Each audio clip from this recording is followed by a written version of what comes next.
नमस्कार सभी को। अगर आप चैनल पर नए आए हैं तो चैनल को सब्सक्राइब करना, बेल आइकन दबाना और मुझे लाइक, फॉलो और शेयर करना वीडियो को ना भूलें, अगर आप लोगों को वीडियो पसंद आता है।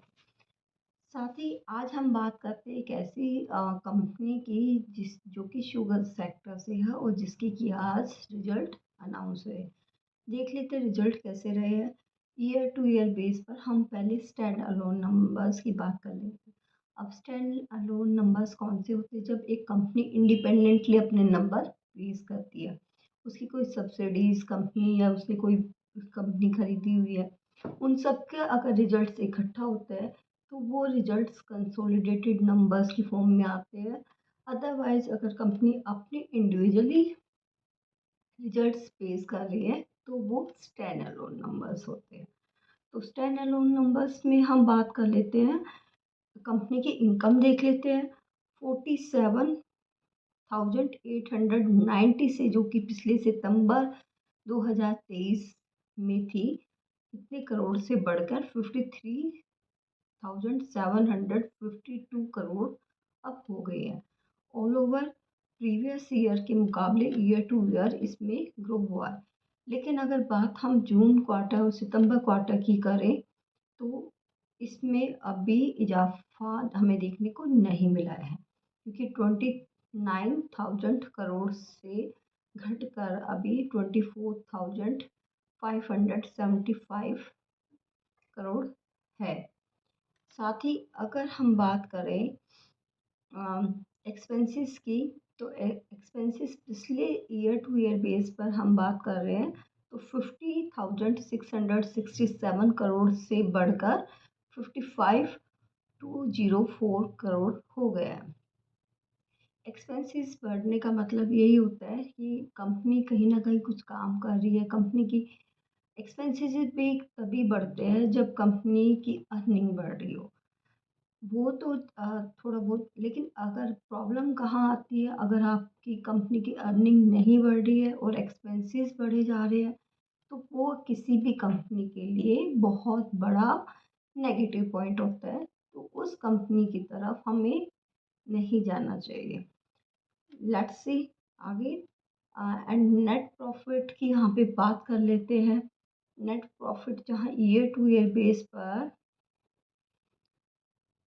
2,787 करोड़ था, वो अभी इस साल 1,149 करोड़ रह गया है। इसका मतलब यही है कि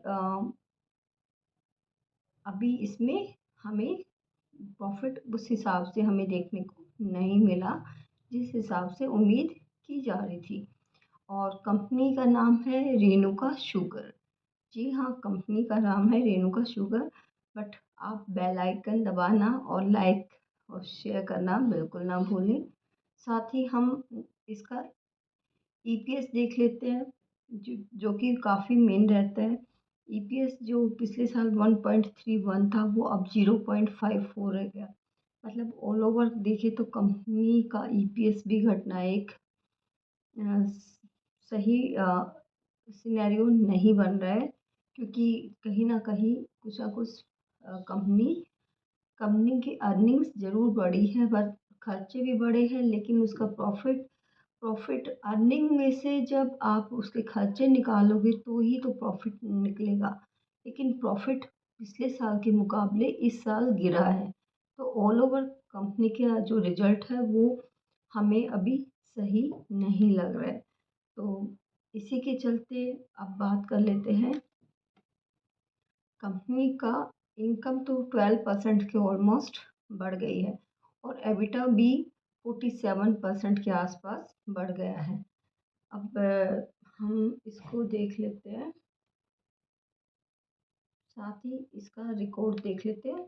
यहाँ पे अगर हम बात करें, कंपनी का स्टॉक अभी 40 रुपीज़ के आसपास ट्रेड कर रहा है। 2.82% का उछाल आज हमने मार्केट में इसमें देखने को मिला।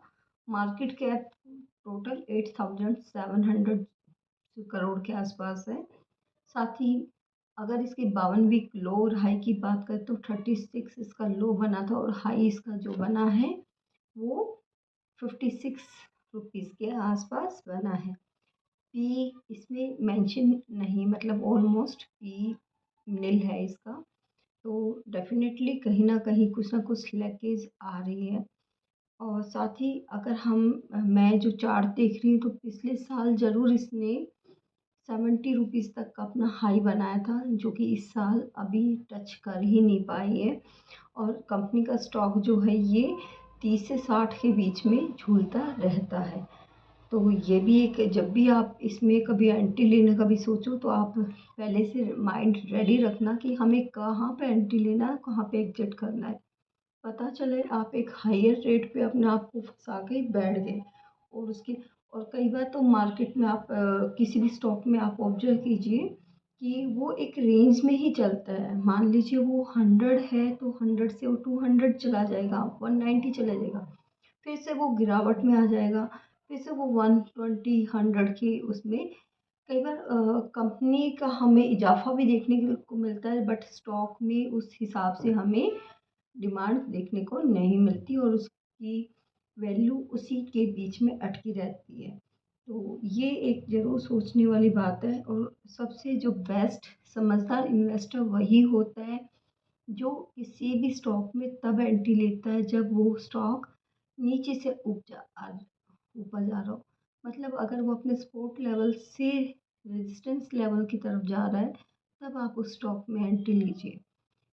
अगर आप ऑल ऑल ओवर स्टॉक इतना हाई हो चुका है, बढ़ चुका है, और उसके बाद चलिए बाकी ठीक है ऑल ओवर, लेकिन जब एक रेंज में आप लोगों को मिले या इस पर्टिकुलर शुगर सेक्टर में एक बूम आए, तो देन आप ज़रूर सोच सकते हो इसको एक अच्छा खासा प्रॉफिट बुकिंग के लिए।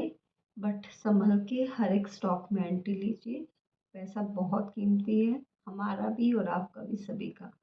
और वीडियो अगर आप लोगों को पसंद आता है तो प्लीज़ लाइक और शेयर और फॉलो करना ना भूलिए। साथ ही बेल आइकन ज़रूर दबाइए, सब्सक्राइब ज़रूर कीजिए। Thanks for watching.